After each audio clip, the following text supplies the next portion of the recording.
Hello friends, welcome to the ZigWheels show.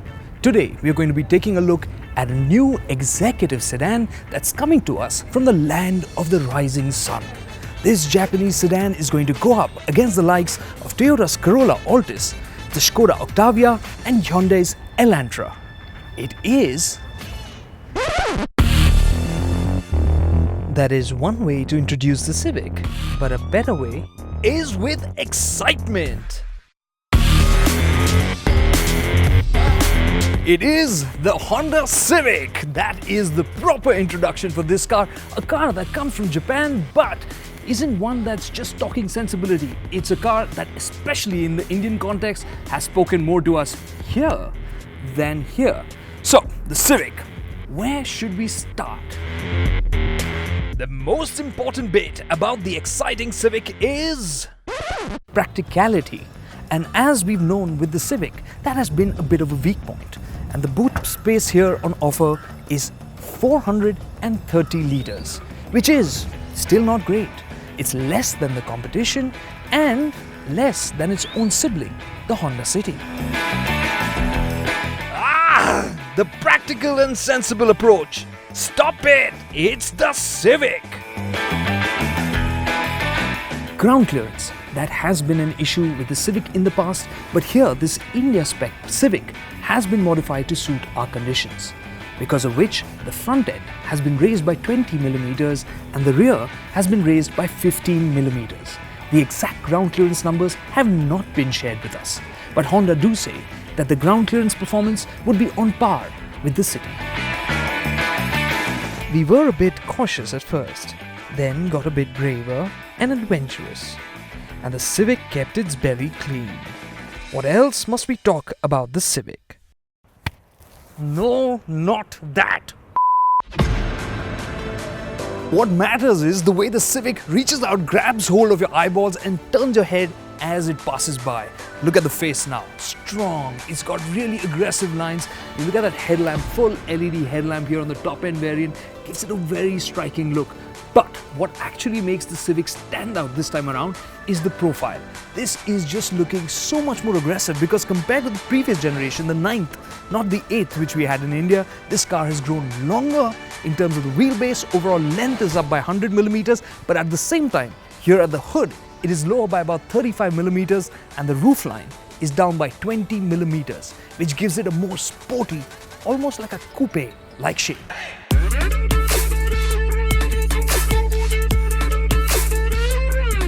The crisp lines make this swoopy shape look strong, real strong.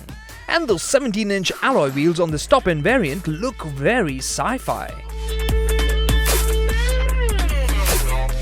XL-size tail lamps with LEDs look cool, but a bit out of proportion on this tight rear. But the lasting memory of the Civic will be this, the swoopy silhouette.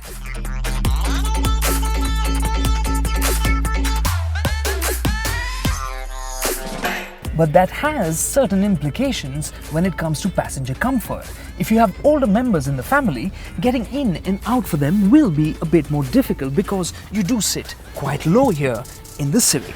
But once inside, you'll find that there's plenty of knee room. Headroom though might be a bit tight for taller occupants.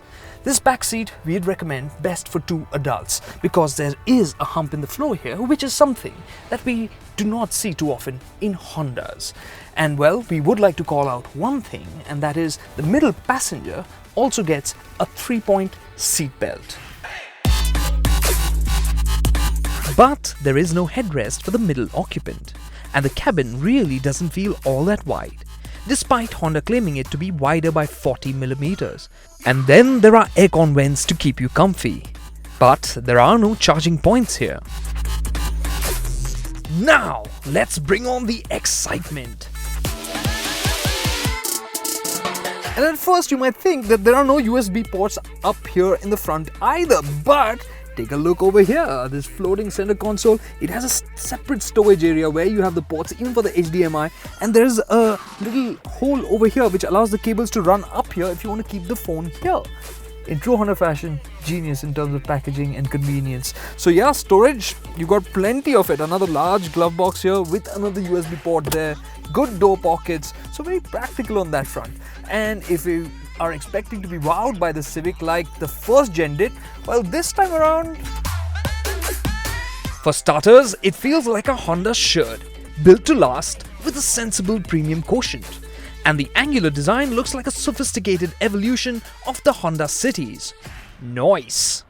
Well, it might not blow your mind, but it is impressive nonetheless. You get a completely digital display which is standard here across the range, which shows you a whole bunch of information, including even from your phone and all, which is linked to your infotainment screen here. The 7-inch display, well, we're not huge fans of it. The resolution could definitely be better, and we weren't impressed with it in the CR-V either. But one thing that we loved in the CR-V and is available here is Honda's LaneWatch, which is just a genius system using a camera on the passenger side ORVM. Gives you a live feed whenever you're changing lanes or just want to park, right? So that is great. And wow, you also get 2-zone climate control. You get these lovely seats, which might be a little small for larger passengers, but then you also have the sunroof, which of course gives you that wow sensation.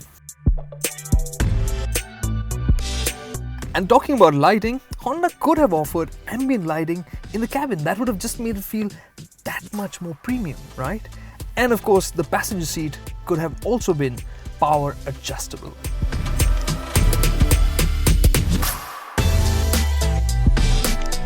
Now, talking about adjusting seats, get ready to feel like a boy racer here in the Civic because the seating position is properly low.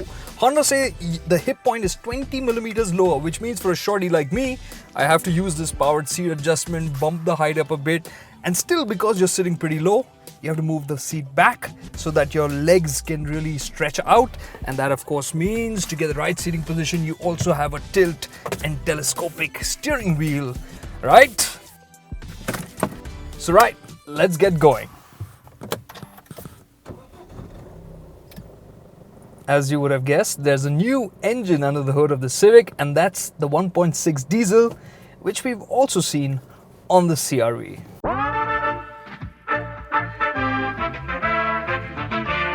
One difference here is that the diesel is available only with a 6-speed manual gearbox. There is no automatic on offer. So this engine is smooth, but exciting?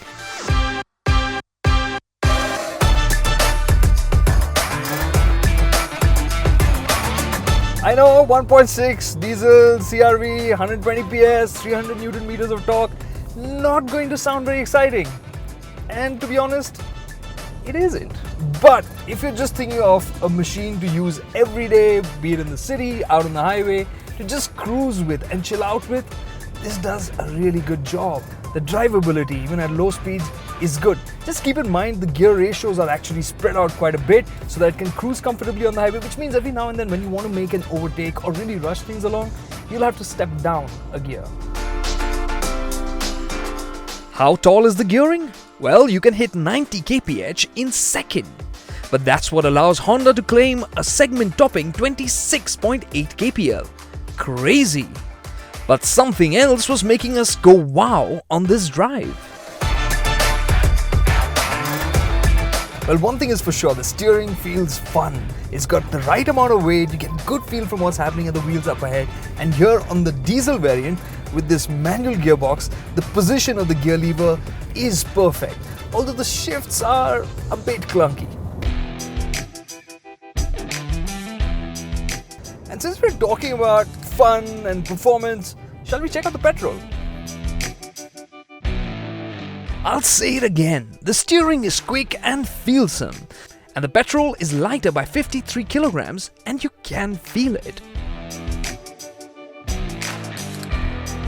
Well, switching from the diesel straight to the petrol, one thing becomes immediately apparent. This is lighter to steer into corners. It feels that much more agile, a little bit more wriggly, and on that note I must tell you that this has vehicle stability assist, some form of ESP basically to keep things clean when you're really hustling it. The electric brains on the Civic has Honda's Agile Handling Assist. It kind of acts like a slip differential, it helps you keep your lines clean. And special mention goes out to the brakes. There's great feel and bite. There's also 6 airbags to make you feel all the more relaxed. But what about performance? The petrol's 141 PS of power and 173 Nm of torque sounds familiar, doesn't it? Now the 1.8 litre petrol that we have here on the Civic is the same one that we saw 13 years ago. Few tweaks to the intake and exhaust to change the power delivery, make this more responsive. But I think what will jar for a lot of Civic enthusiasts out there is that it's only available with a CVT.